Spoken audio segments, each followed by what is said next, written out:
ధర్మరాజు యుధిష్ఠిరుడు కృష్ణుడి దగ్గరికి వెళ్ళి అడిగితే శ్రీకృష్ణుడు చెప్పాడు, మనందరం కలిసి భీష్ముడి శిబిరానికి వెళదాం అన్నాడు. యుధిష్ఠిరుడు తన సోదరులతో శ్రీకృష్ణ పరమాత్మతో కలిసి భీష్ముడి శిబిరానికి వెళ్ళారు. 9వ రోజు రాత్రి వెళ్ళి నమస్కారం చేశారు. ఏ పితామహ, యుద్ధంలో నిన్ను జయించడం ఎలా అని అడిగారు. యుద్ధంలో నిన్ను జయించడం ఎలా అన్నాడు.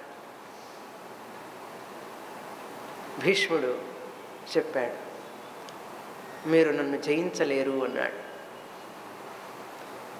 అది తెలుస్తూనే ఉన్నది, నేను మిమ్మల్ని జయించలేము, కానీ జయించడానికి ఏదైనా మార్గం ఉన్నదా అది చెప్పండి అన్నారు. చూడండి, భీష్ముడిని జయించడానికి భీష్ముడి అనుమతి తీసుకోవలసి వచ్చింది పాండవులకి.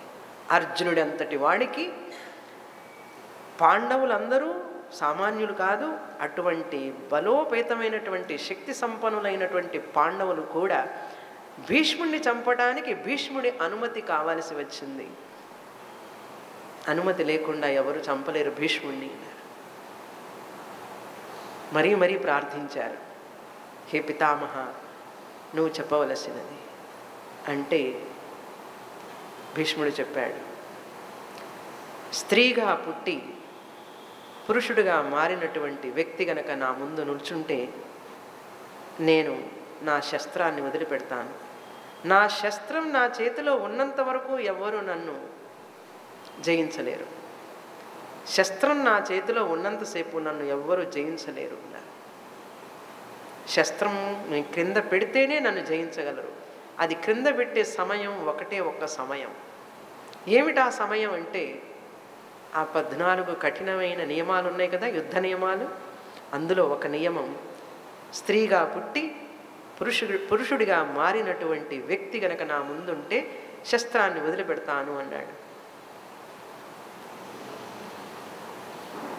ఎందుకు చెప్పాడు భీష్ముడు అంటే, అక్కడ అంబ యొక్క నిర్ణయంతోనే భీష్ముడు అంతర్ముఖుడైనాడని చెప్పాను నిన్న. ఎప్పుడైతే అంబ పగ తీర్చుకుంటాను, ప్రతీకారం తీర్చుకుంటాను అని అన్నదో భీష్ముడిలో ఒక వైరాగ్యం వచ్చేసింది. నేను ఎలా కారణం అవుతాను ఈ పగకి, ఈ ప్రతీకారానికి? నేనేం తప్పు చేశాను? నేను తప్పు చేయకపోయినా కూడా అంబ నా మీద పగ తీర్చుకుంటానంటున్నది అనగానే మనిషిలో ఒక వైరాగ్యం వచ్చేసింది. ఇంకా ఎందుకు అనేటటువంటి భావన, అంతర్ముఖుడైపోయినాడు. 9 రోజులు యుద్ధం చేశాడు. ఆ 9 రోజుల యుద్ధంలో కూడా పూర్తి అయిన తర్వాత ఇంకా చాలు అనుకున్నాడు భీష్ముడు. యుద్ధం చేసినది చాలు, దీనికి ఒక సమాప్తి ఉండాలి అనే నిర్ణయంతోనే పాండవులకి విషయం చెప్పాడు. తను విరమించదలుచుకున్నాడు. ఇంకా ఈ శరీరం ఇంతటితో పూర్తి కావాలి అని చెప్పి నిర్ణయించుకున్నాడు. అంతర్ముఖుడైపోయినాడు. అందువలన విషయాన్ని చెప్పేశాడు. చెప్పగానే యుధిష్ఠిరుడు, కృష్ణుడు నిష్క్రమించారు అక్కడి నుంచి. 10వ రోజు భీష్ముడు మళ్ళీ రణరంగానికి వచ్చాడు. అర్జునుడు ముందు శిఖండి కూర్చొని ఉన్నాడు. అర్జునుడు శిఖండి ఒకే రథంలో, కృష్ణుడు రథసారథ్యం చేస్తున్నాడు. భీష్ముడు చూశాడు. అసలు ఘట్టం వచ్చింది జీవితంలో అనుకున్నాడు. శిఖండి బాణాలు వేస్తున్నాడు. శిఖండి ఎప్పుడైతే బాణాలు వేస్తున్నాడో భీష్ముడు ఎదురు బాణం వేయలేకపోయినాడు. వేయలేక కాదు, కానీ నియమాన్ని పాటించడం కోసం బాణాన్ని వదిలిపెట్టాడు, శస్త్రాన్ని వదిలిపెట్టాడు. ఎప్పుడైతే భీష్ముడు శస్త్రాన్ని వదిలిపెట్టాడో శిఖండి, అర్జునుడు బాణాలు వేస్తూనే ఉన్నారు. శర పరంపర 2 అంగుళాలకు ఒక బాణం, గుచ్చుకుంటోంది భీష్ముడి శరీరంలో. 2 అంగుళాలకు ఒక బాణం, ఒకటి లాగితే 10 బాణాలు గుచ్చుకుంటున్నాయి. శిఖండి బాణాలకి బాధపడలేదట భీష్ముడు. శిఖండి బాణాలు బాణాలే కాదు, ఆ బాణాలలో శక్తే లేదు. కానీ అర్జునుడి బాణాలకి చాలా బాధపడుతున్నాడట. ఏమిటి అంటే, అర్జునుడు పరాక్రమవంతుడు. అర్జునుడి యొక్క బాణం వజ్రం తాకిడితో సమానంగా ఉందట. పిడుగు పాటు ఎలా ఉంటుందో అలా ఉందట అర్జునుడి బాణం. అర్జునుడి బాణం ముందు శిఖండి బాణాలు బాణాలే కాదు. అయినా ఇద్దరు బాణాలు వేస్తున్నారు. రక్తం ప్రవహిస్తున్నది, శక్తి కోల్పోతున్నాడు. బాణాలు క్రింద పడే వరకు బాణాలు వేయాలి కదా, ఇంకా క్రింద పడలేదు. ఇంకా పొద్దు ఉన్నది, శరీరం అంతా బాణాలతో నిండిపోయింది. ఆ సూర్య అస్తమైన సమయానికి తూర్పు వైపుగా తలపెట్టి క్రింద పడిపోయినాడు. వీపంతా బాణాలు ఉండడం వల్ల బాణాలే ఒక శయ్యగా మారిపోయినాయి. అంపశయ్య అంటారు.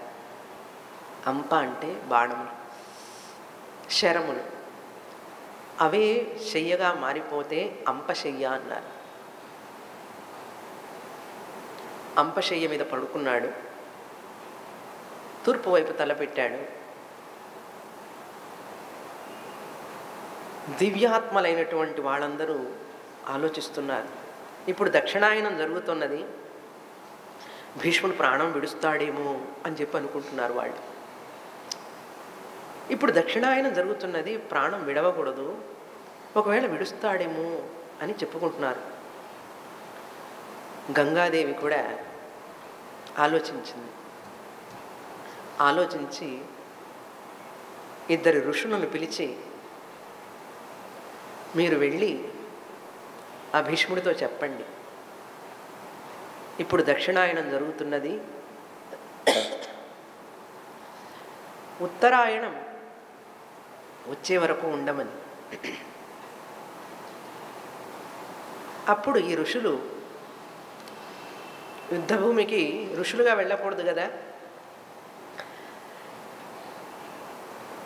యుద్ధభూమికి హంసల రూపంలో వెళ్ళారు వాళ్ళు.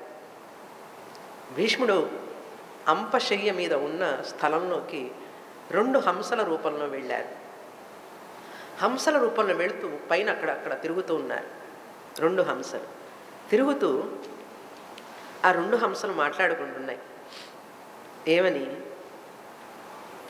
ఇప్పుడు దక్షిణాయనం కదా ఉన్నది, ఒకవేళ ఈయన ప్రాణం విడుస్తాడేమో భీష్ముడు అని ఇద్దరు మాట్లాడుకుంటున్నారు. అప్పుడు భీష్ముడు చెప్తున్నాడు ఆ హంసలతో, నేను ఉత్తరాయణం వచ్చే వరకు జీవించే ఉంటాను, ఉత్తరాయణం వచ్చే వరకు నేను ప్రాణం విడవను అన్నాడు. 58 రోజులు అంపశయ్య మీద ఉన్నాడు భీష్ముడు. 58 రోజులు.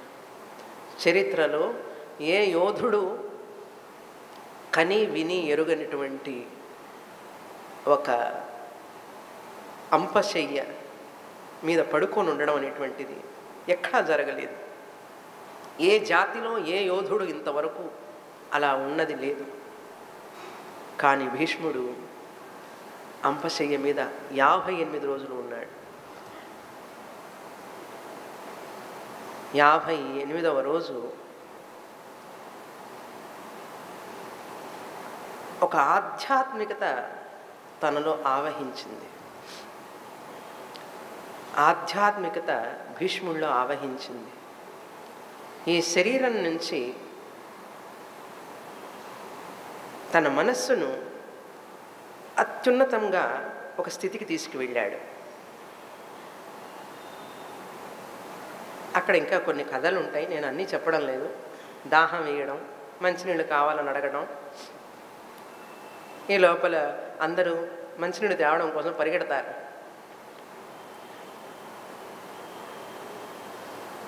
భీష్ముడికి మంచినీళ్ళు ఇవ్వడానికి.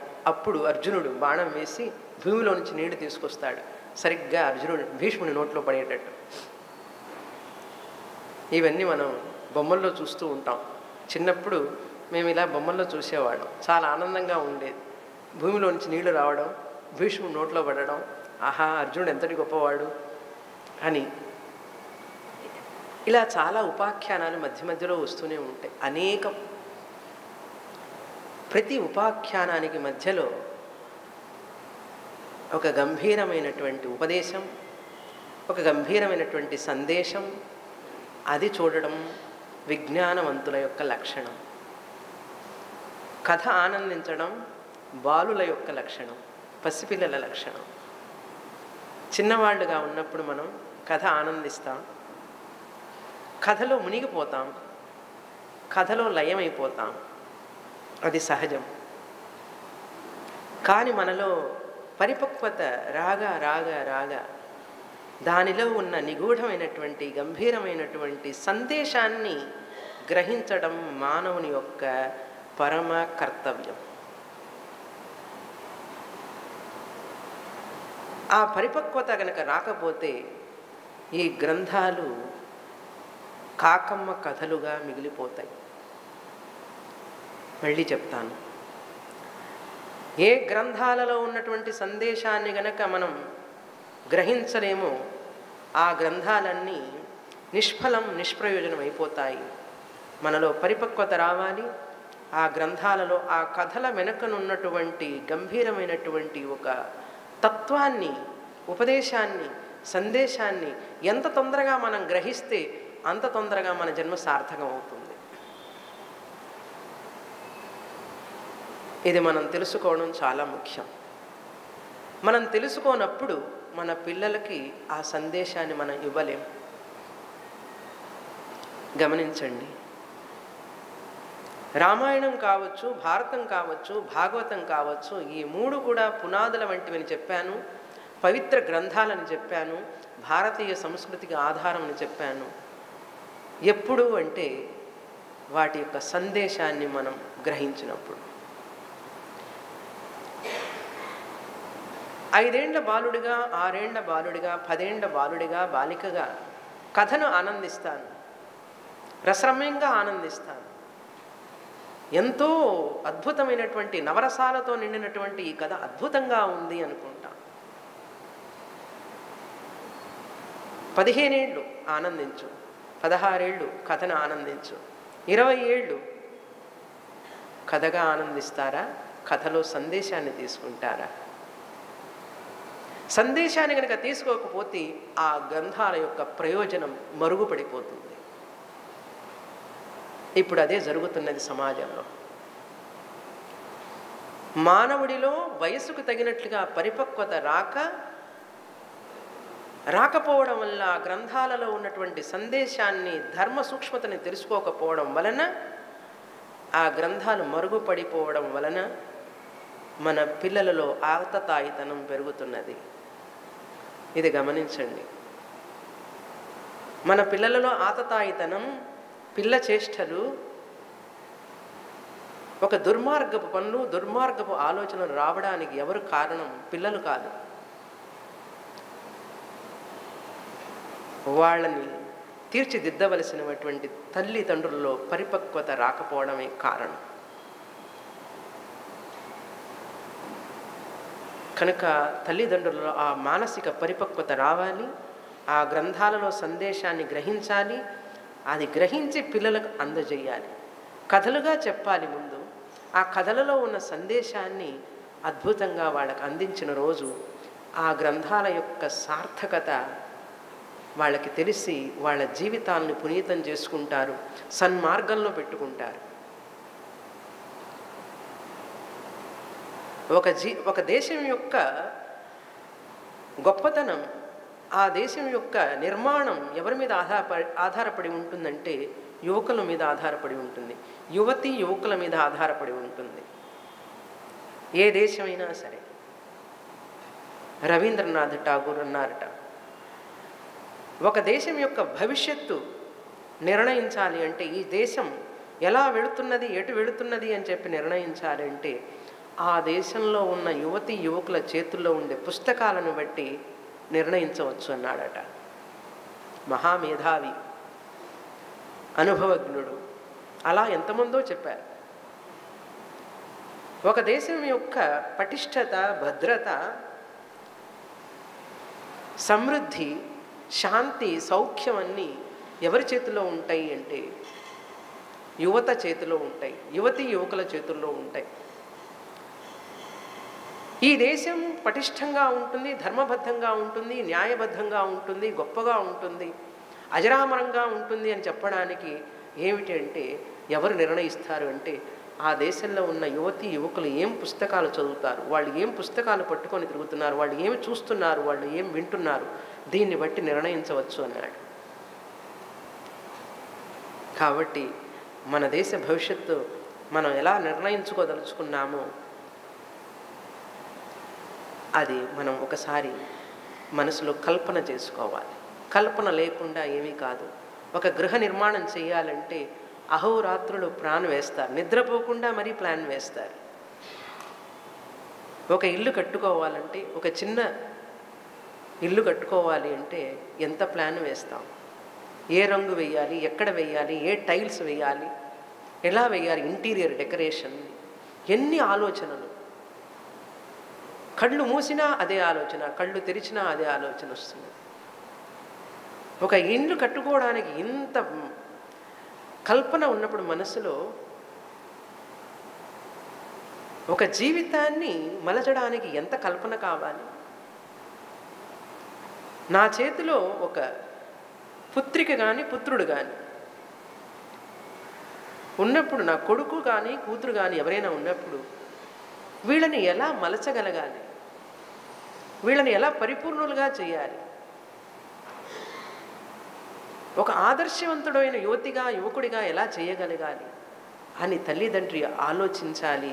ఆలోచించిన తర్వాత వాళ్ళని తీసుకురావాలి అంటే ఆధారం రామాయణం, భారతం, భాగవతం.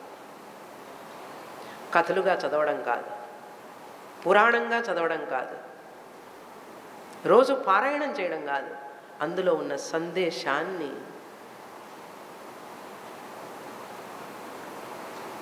అలా మనసులో జీర్ణించుకోవాలి. ప్రతి రక్తపు బొట్టు కూడా ఆ సందేశంతో నిండిపోవాలి. అప్పుడే ధైర్యం, సాహసం అన్నీ వస్తాయి మనిషికి. ఆ ధైర్య సాహసాలు వచ్చిన వ్యక్తి ఎప్పుడూ నిరుత్సాహంగా మాట్లాడడు, సమాజాన్ని నిరుత్సాహపరచడు, కుటుంబంలో వ్యక్తులను నిరుత్సాహపరచడు, తను నిరుత్సాహపడడు, ఎప్పుడూ ధైర్యంతోనే ఉంటాడు. ధైర్యవంతులు కావాలి సమాజానికి, పిరికి పందలు కాదు. ధైర్యవంతులు ఎప్పుడు తయారవుతారు, ఎలా తయారవుతారు? ధైర్యవంతుల గురించి చదివినప్పుడు ధైర్యవంతులు తయారవుతారు. ధైర్యవంతుల గురించి చదవాలంటే ఎవరు అంటే రాముడు ధైర్యవంతుడు, కృష్ణుడు ధైర్యవంతుడు. వాళ్ళ చరిత్ర చదవాలి. రాముడు జీవించినట్లుగా జీవించు, కృష్ణుడు చెప్పినట్లుగా ఆచరించు అన్నాడు. రాముడు చెప్పినట్లుగా రాముడు ఏమి చెప్పలేదు, ఏం ఉపదేశాలు చేయలేదు. రాముడు జీవించి చూపించాడు, కృష్ణుడు చెప్పాడు, బోధ చేశాడు. కనుక రాముడు జీవించినట్లుగా జీవించాలి, కృష్ణుడు చెప్పినట్లుగా ఆచరించాలి. అది సందేశాన్ని తీసుకోవడం. కనుక కథలో తాత్పర్యం లేదు. 3 రోజులుగా కథ చెప్తూ ఉన్నాను, చాలా బాగుంది, తల మరీ తిప్పకుండా వింటూ ఉన్నాం. ఎన్నోసార్లు విన్నాం. భీష్ముడి కథ ఎవరికి తెలియదు, పాండవుల కథ ఎవరికి తెలియదు, యుధిష్ఠిరుడి కథ ఎవరికి తెలియదు. మన పిల్లలకు తెలియకపోవచ్చు, ఇక్కడ ఉన్న వాళ్ళందరికీ తెలుసు. ఈ తరం వాళ్ళకి తెలుసు, రాబోయే తరం చిన్నపిల్లలకి తెలియడానికి ఆస్కారం లేకుండా పోయింది ఇప్పుడున్నటువంటి విద్యా విధానం వల్ల. మీ అందరికీ తెలిసినప్పటికీ కూడా మీరందరూ వినడానికి ఉత్సాహం చూపుతున్నారంటే నిజంగా కథలో ఉత్సాహం ఉండే, కథలో బాగుంది, అయినప్పటికీ కూడా ఆ కథలో ఉన్నటువంటి ఒక పాత్రకి మరొక పాత్రకి మధ్య జరుగుతున్నటువంటి సంభాషణ, ఆ వైశిష్ట్యం, ఆ యొక్క సంబోధన ఏమిటి, ఏం చెప్పబోతున్నాడు, ఏమి సందేశాన్ని ఇస్తున్నాడు, దీనివలన నాకేమిటి ప్రయోజనం, నేనేం ప్రయోజనాన్ని పొందబోతున్నాను, నాలో కలిగేటటువంటి మార్పు ఏమిటి, ప్రయోజనం అనుద్దిశ్య నమందోపి ప్రవర్తతే అన్నారు. ప్రయోజనం లేని చోటికి మనిషి ఆ విషయంలో ప్రవర్తించడు, ఏమీ చేయడు. ఏ మనిషి అయినాడు సరే, నా మందోపి అన్నారు. మందబుద్ధి గలవాడైనా సరే ఒక పని చెయ్యాలంటే దీనివల్ల నాకేమిటండి ప్రయోజనం అని ఎదురు చూస్తాడు. బహిరంగంగానే అడుగుతాడు. ఒక్కొక్కసారి అడగకపోయినా మనసులోనే పెట్టుకుంటాడు. నేను ఒక చోటికి వెళ్తున్నాను అంటే నాకేదో ప్రయోజనం ఉండాలి, నేను ఒకటి చేస్తున్నాను అంటే నాకేదో ప్రయోజనం ఉండాలి. ఇది సహజం. మందబుద్ధి గలవాడికే ఇంత ఆలోచన ఉంటే వివేక బుద్ధి గలవాడికి ఎంత ఆలోచన ఉండాలి. నా మందోపి ప్రవర్తతే అన్నాడు. కనుక విఘ్నులైన వాళ్ళు ఈ భారతాన్ని మళ్ళీ మళ్ళీ మళ్ళీ వింటూ ఉంటారు. అందులో ఉన్నటువంటి సారాన్ని మరీ ఆనందించి ఆనందించి వాళ్ళ జీవితాల్లోకి మలుచుకుంటారు. కనుక భీష్ముడు అంపశయ్య మీద పడుకున్నాడనే విషయం ఏ భారతీయుడు తెలియని వాడు ఉండడు. ఎందుకంటే అసలు విషయం మరణానికి సంబంధించిన విషయం. ఉత్తరాయణం, దక్షిణాయనం. దక్షిణాయనంలో వెళితే కృష్ణగతిలో వెళతారని, ఉత్తరాయణంలో వెళితే శుక్లగతికి వెళతారని, పుణ్యలోకాలకు వెళతారని, కనుక మనం కూడా ఉత్తరాయణంలో చనిపోతే బాగుండు అనేటటువంటి ఆలోచనలు భారతీయులకు చాలా సహజం, భారతదేశంలో పుట్టిన వాళ్ళకి. అందుకే భీష్ముడి గురించి మరీ వింటారు. అందులో కూడా భీష్ముడి ఉత్తరాయణ కాలం అది ఎలా సాధ్యమైంది భీష్ముడికి, ఇవన్నీ బాగా ఆలోచిస్తాం. మనం ఆలోచించవచ్చు, కానీ అసలు విషయం ఈ 4వ దశలో భీష్ముడు అంతర్ముఖుడు కావడం, ఆధ్యాత్మికతను ఆవేశించడం ఈ మహాభారతాన్ని పంచమ వేదంగా మార్చినాయి, మరేదీ కాదు. మహాభారతంలో 3 రత్నాలు ఉన్నాయి. 3 రత్నాలు ఏమిటా రత్నాలు అంటే, మొదటి రత్నం భగవద్గీత. శ్రీకృష్ణుడు అర్జునునికి బోధించినటువంటి భగవద్గీత మొదటి రత్నం. రెండవ రత్నం సనత్కుమారుడు ధృతరాష్ట్రుడికి బోధించినటువంటి సనత్సుజాతీయం. మూడవ రత్నం భీష్ముడు యుధిష్ఠిరునికి బోధించినటువంటి విష్ణు సహస్రనామం. ఈ 3 రత్నాలు ఉండడం వలననే మహాభారతానికి పంచమ వేదం అనే పేరు వచ్చింది. అంతేకాదు మరొక విషయం కూడా ఉన్నది. శాంతి పర్వం అనేటటువంటి పర్వం, అనుశాసనిక పర్వం.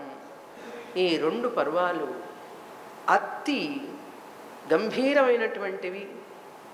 ఎంతో విలువలను, ధర్మాన్ని, ఆపద్ధర్మాలను చెప్పేటటువంటి పర్వాలు. భీష్ముడి జీవితంలో ఒక మార్పు. ఆ 5వ దశలో భీష్ముడిలో విశ్వవిజ్ఞానకర్తగా భీష్ముడు తన యొక్క జీవిత చక్రాన్ని మార్చుకుంటాడు. అంపశయ్య మీద ఉన్నాడు, శరీరంలో శక్తి నశించింది. పాండవులందరూ దగ్గరికి వచ్చారు, చూశారు. ప్రతిరోజు వచ్చి చూసిపోతూ ఉన్నారు. 58 రోజులు కదండి, ప్రతిరోజు వచ్చి చూసిపోతున్నారు. శరీరంలో శక్తి లేదు, ఇంద్రియాలన్నీ శక్తిని కోల్పోయినాయి. చూడలేకుండా ఉన్నాడు, వినలేకుండా ఉన్నాడు, మాట్లాడలేకుండా ఉన్నాడు భీష్ముడు. యుధిష్ఠిరుడు కుమిలిపోతున్నాడు మనసులో. దీనికి అంతటికీ కారణం నేనే అనేటటువంటి భావన ఏర్పడింది యుధిష్ఠిరుడిలో. ఈ ఘోరానికి అంతటికీ కారణం నేనే, నా యొక్క భీష్మ పితామహ ఈ స్థితిలో ఉండడానికి నేనే కారణం అని చెప్పి మనసులో కృషించి కృంగి కృంగి దిగులు పడుతూ కూర్చున్నాడు భీష్ముడు, యుధిష్ఠిరుడు. ఆ భీష్ముడి యొక్క పరిస్థితిని చూసి కృష్ణ పరమాత్మ వచ్చి, దిగులు పడవాకు, నువ్వు కారణం కాదు, ఇదంతా దైవ నిర్ణయం. ఆ యుధిష్ఠిరుడిలో ఉన్నటువంటి దిగులు, ఆ శోకాన్ని పోగొడితే గాని యుధిష్ఠిరుడు రాజ్యపాలన చేయడు. మానసికంగా అనారోగ్యవంతుడైపోయినాడు యుధిష్ఠిరుడు. యుద్ధం అయిపోయిన తర్వాత సంతోషమే లేదు. ఈ రాజ్యం ఎవరి కోసం, దేనికి, నాకు నా భీష్మ పితామహుడి లేనప్పుడు నేనేం చేసుకొని ఈ రాజ్యాన్ని, నాకు అక్కర్లేదనుకున్నాడు. భీష్ముడు జీవించినంతకాలం సన్యాసిగానే జీవించాడు, సన్యాసిగానే పరమపదిస్తున్నాడు. కనుక భీష్ముడికి ఎవరితోనూ సంబంధం లేదు, ఒంటరిగానే వచ్చాడు, ఒంటరిగానే వెళుతున్నాడు భీష్ముడు. కానీ యుధిష్ఠిరుడు తర్వాత పరిపాలించవలసిన వాడు. ఈ కురువంశాన్ని, కురు రాజ్యాన్ని, దేశ శ్రేయస్సుని పరిరక్షించవలసిన వాడు యుధిష్ఠిరుడు. కానీ యుధిష్ఠిరుడి మనసులో ఒక క్లైబ్యం వచ్చింది. యుద్ధం చేసేటప్పుడు అర్జునుడి మనసులో వచ్చింది, యుద్ధం అయిన తర్వాత యుధిష్ఠిరుడి మనసులో వచ్చింది. ఒక క్షత్రియుడిలో అటువంటి నిరాశ నిస్పృహ గనక వస్తే ఆ క్షత్రియుడు తన రాజ్యాన్ని సక్రమంగా పరిపాలించలేడు. యథా రాజా తథా ప్రజ అంటారు. భీష్ముడు అనుకున్నాడు యుద్ధం ముందు, కృష్ణుడు గనక లేకపోతే ఒక్క క్షణం చాలు, నాకు ఈ 7 అక్షౌహిణుల సైన్యాన్ని, పాండవులను భూమికి వరించడానికి ఒక్క బాణం చాలన్నాడు. పాండవులు అదే అనుకున్నారు. భీష్ముడు గనక లేకపోతే ఇంతసేపు యుద్ధం చేయవలసిన పని లేదు.